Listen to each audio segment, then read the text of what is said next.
The envelope arrived on a Tuesday morning. Samuel Martinez held it in his wrinkled hands, staring at the official seal from the law firm of Henderson and Associates.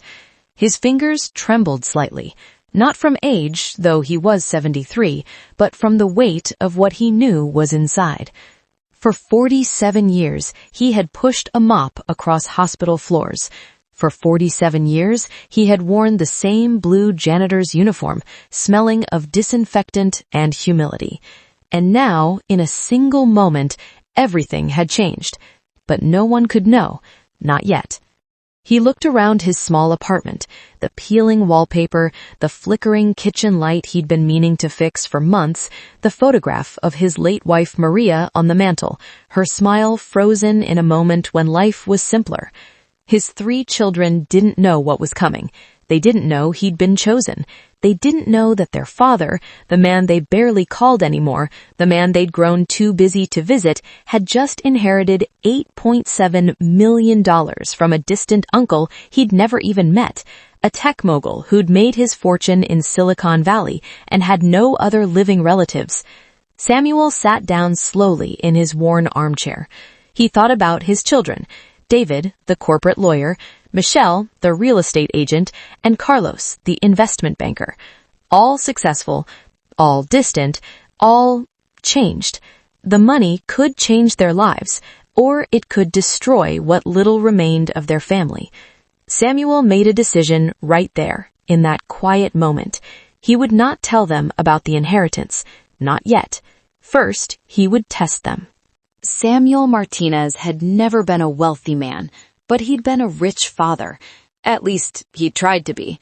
When Maria was alive, their home was filled with laughter, Sunday dinners around a cramped table, birthday cakes baked from scratch, Christmases where the presents were few but the love was abundant.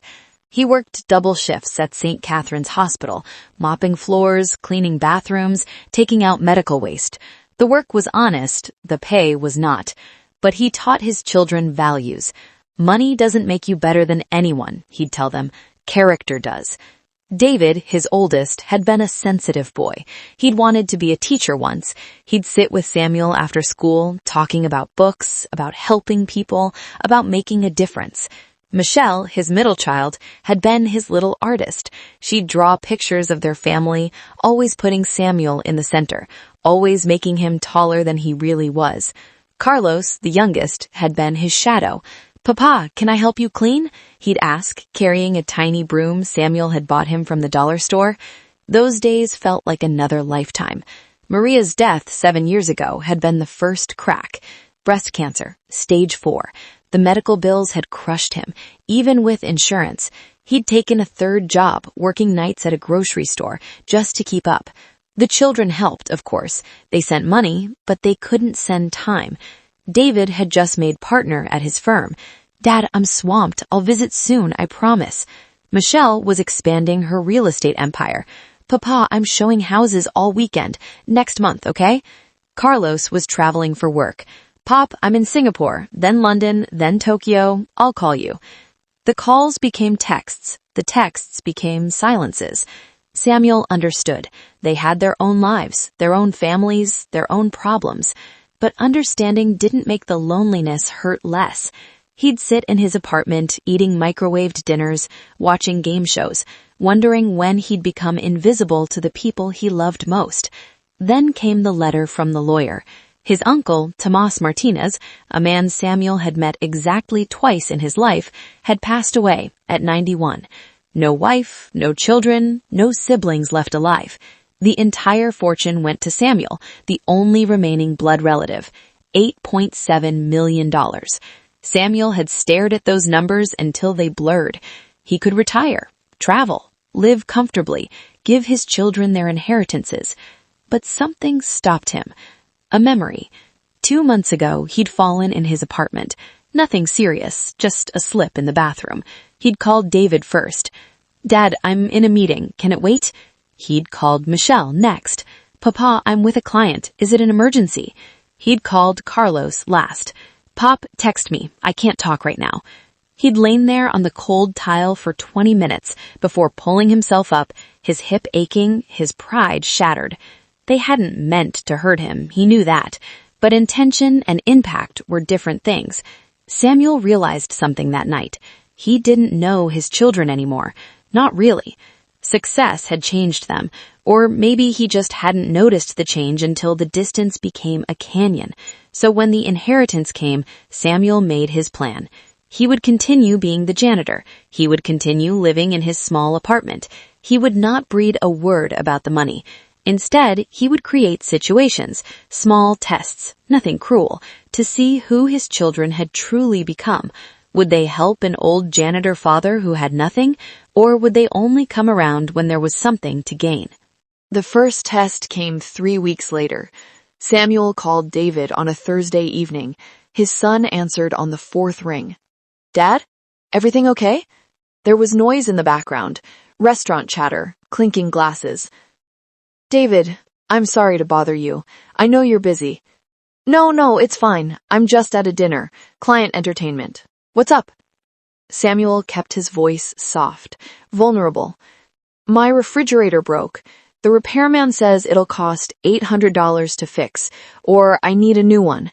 I don't have that right now. The hospital cut my hours." This was a lie. The hospital hadn't cut his hours. His refrigerator worked fine, but Samuel needed to know. There was a pause. 800?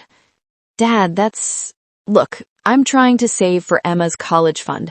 You know tuition these days is insane. Can you ask Michelle? Samuel's heart sank, but he kept his voice steady. "Of course, mijo. I understand. Enjoy your dinner."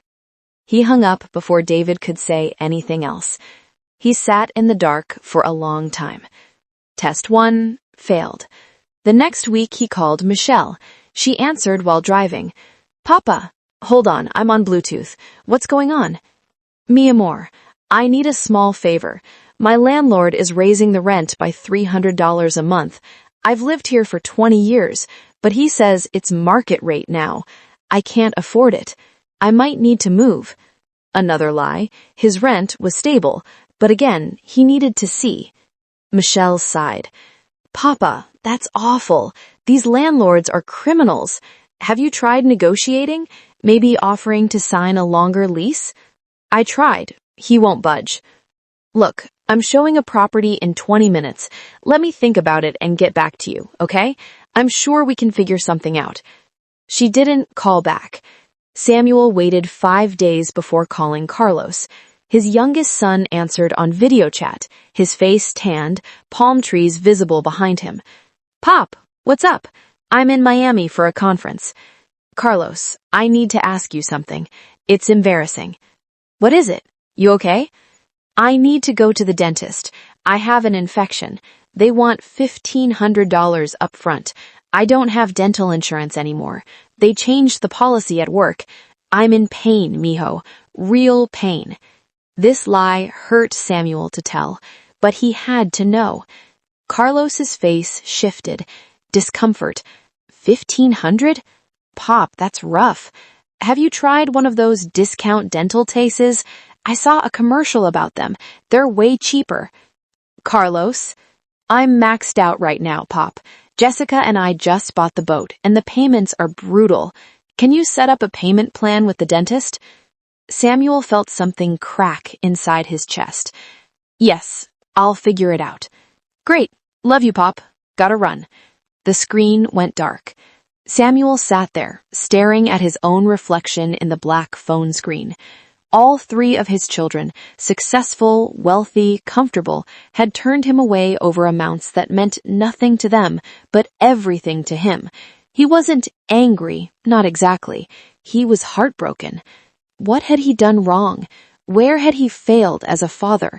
He thought of all those double shifts, all those nights he'd come home exhausted, all those times he'd chosen their needs over his own.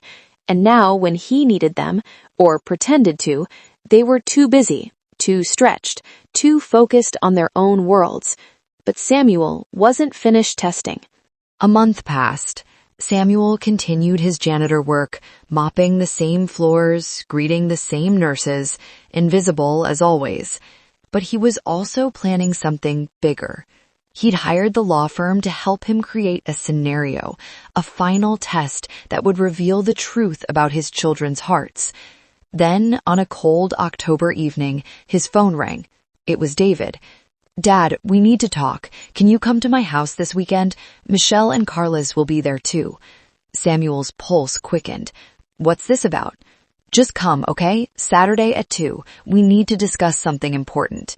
The call ended. Samuel felt dread settle in his stomach. Had they found out about the money? Had the lawyer let something slip?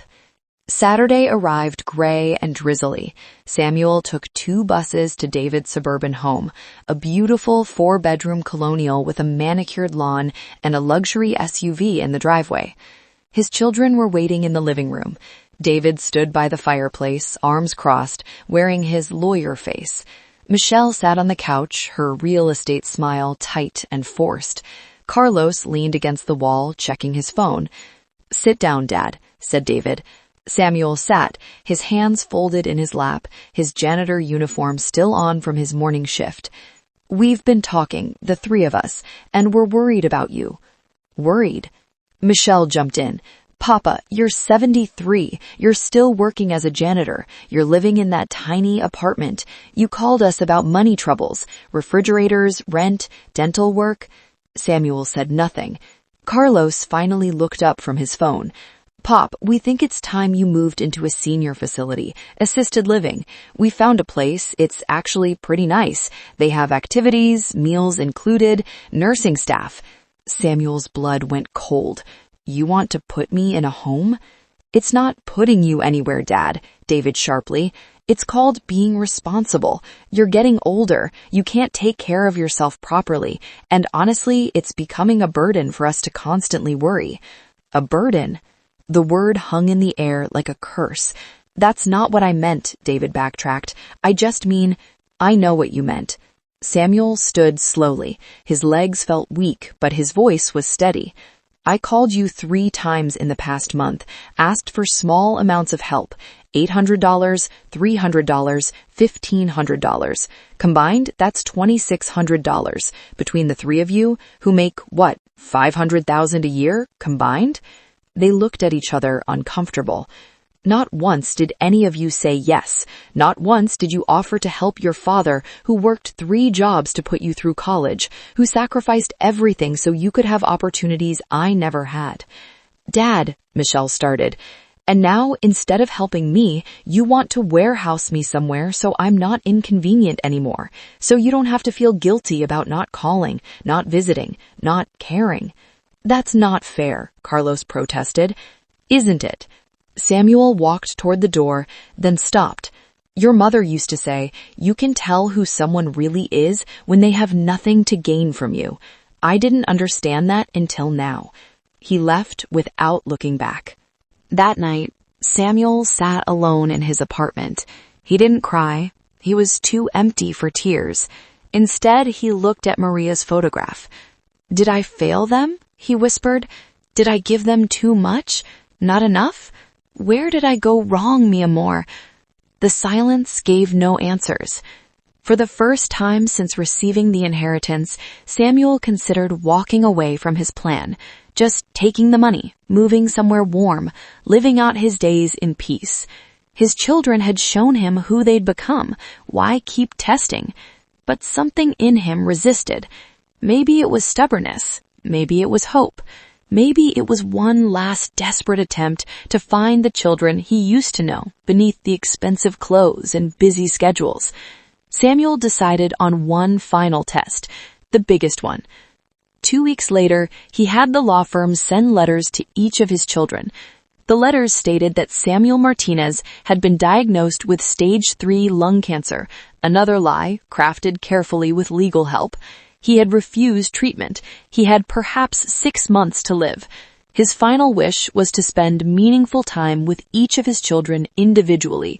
One full weekend, no phones, no distractions, just father and child. The letters asked, would they honor their father's dying wish? Samuel waited. David's response came first, via text. Dad, I'm so sorry to hear this. I have a trial starting next month, but I'll see if I can move things around. Love you. Michelle called, crying, Papa, why didn't you tell us sooner? I have 3 closings scheduled, but I'll try to reschedule, I promise. Carlos emailed, Pop, this is heavy news. Let me check my calendar.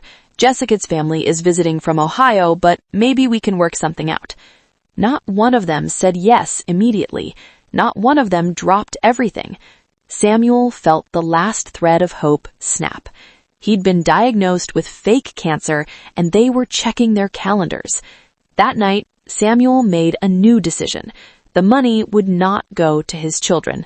At least, not all of it. But then something unexpected happened. 3 days after the letters were sent, there was a knock on Samuel's door. He opened it to find Carlos standing there, suitcase in hand, eyes red. Pop, I'm here, for the weekend.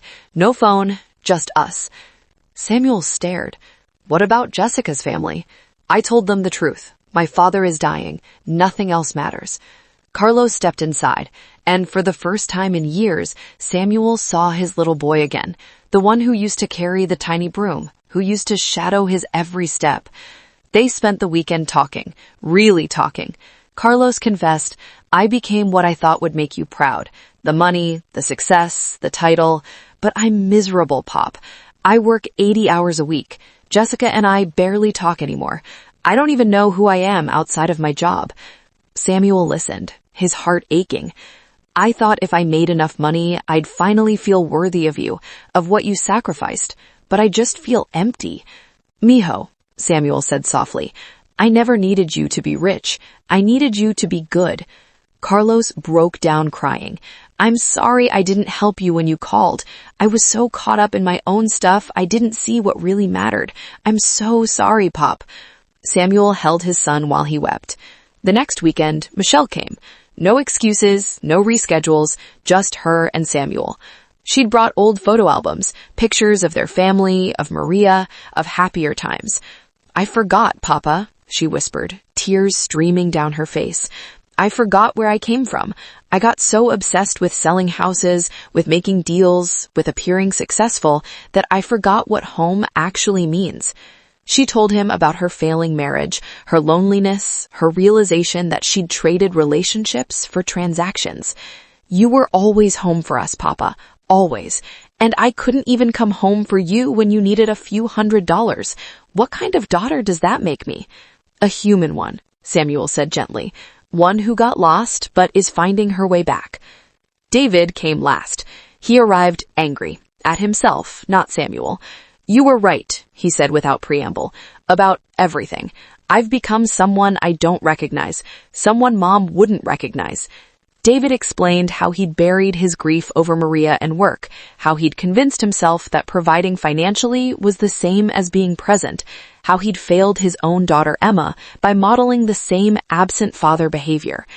I don't want Emma to remember me the way I'm treating you, Dad, as someone too busy, too important, too self-absorbed to show up. They spent the weekend in silence mostly, comfortable silence, fishing at a nearby lake, watching old westerns, just being together. On Sunday evening, as David was leaving, he hugged Samuel tight. I love you, Dad. I'm sorry I forgot how to show it. 1 month later, Samuel called a family meeting. All 3 children came immediately. No hesitation, no calendar checks. They gathered in Samuel's small apartment, concerned expressions on their faces. How are you feeling, Pop? Carlos asked. Have you reconsidered treatment? Samuel sat in his worn armchair, looking at each of them. I need to tell you something. I haven't been honest with you. Their faces went pale. Dad, what is it? Michelle whispered. Is it worse than they said? I don't have cancer. Silence. I never did. I lied to you. David stood up, confusion and anger flashing across his face. What? Why would you? Because I needed to know who you were, who you'd become. Samuel pulled out the lawyer's letter, the one about the inheritance, and placed it on the coffee table. 4 months ago, I inherited $8.7 million from Uncle Tomas. You could hear a pin drop. I didn't tell you because I wanted to test you first. I pretended to need help with small things, a refrigerator, rent, dental work, to see if you'd help your father when he had nothing. The shame on their faces was evident. You all failed those tests, every single one. Carlos's voice cracked. Pop, let me finish. You failed those tests because you'd lost yourselves. You'd become people who valued success over family, money over connection, image over substance. Tears rolled down Michelle's cheeks. But then I lied about the cancer, and that's when everything changed. That's when each of you dropped everything and came back. That's when I saw my real children again, the ones I raised, the ones Maria and I loved. David's face was buried in his hands.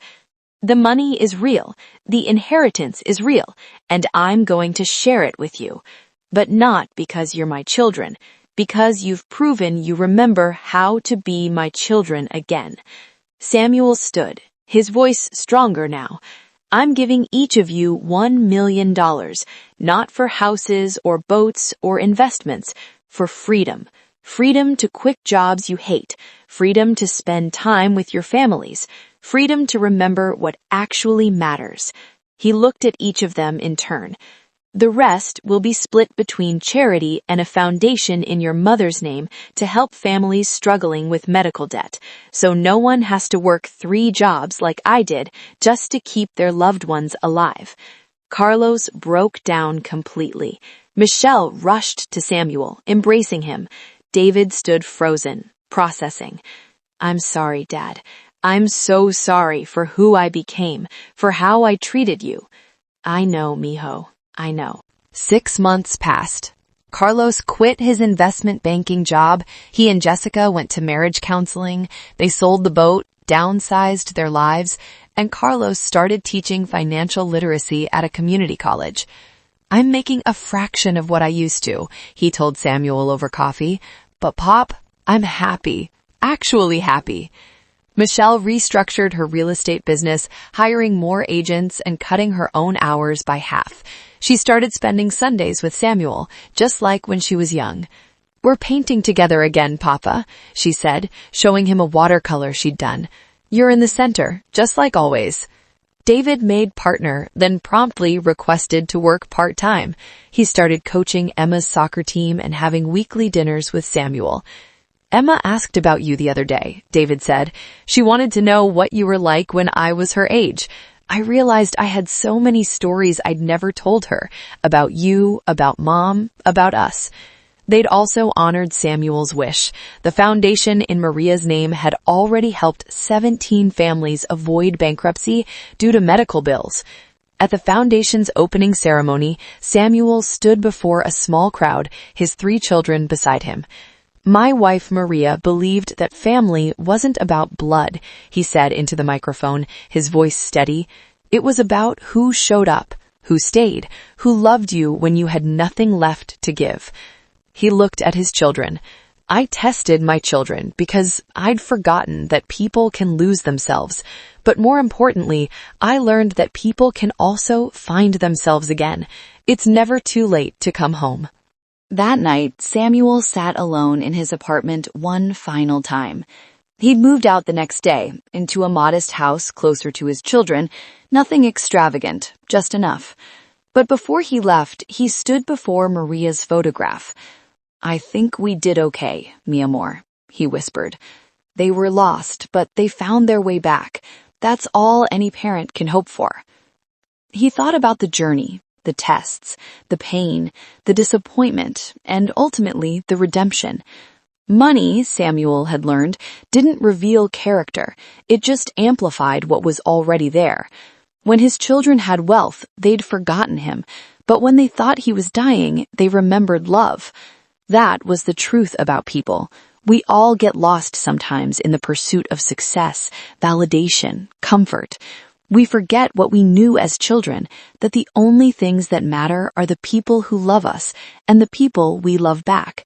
Samuel had given his children money, yes, but more importantly, he'd given them a mirror, a chance to see who they'd become and choose who they wanted to be. And they'd chosen right.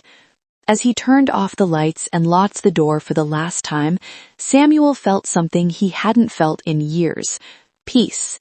Because he knew that when his time truly came, when there were no more tests, no more chances, no more tomorrows, his children would be there.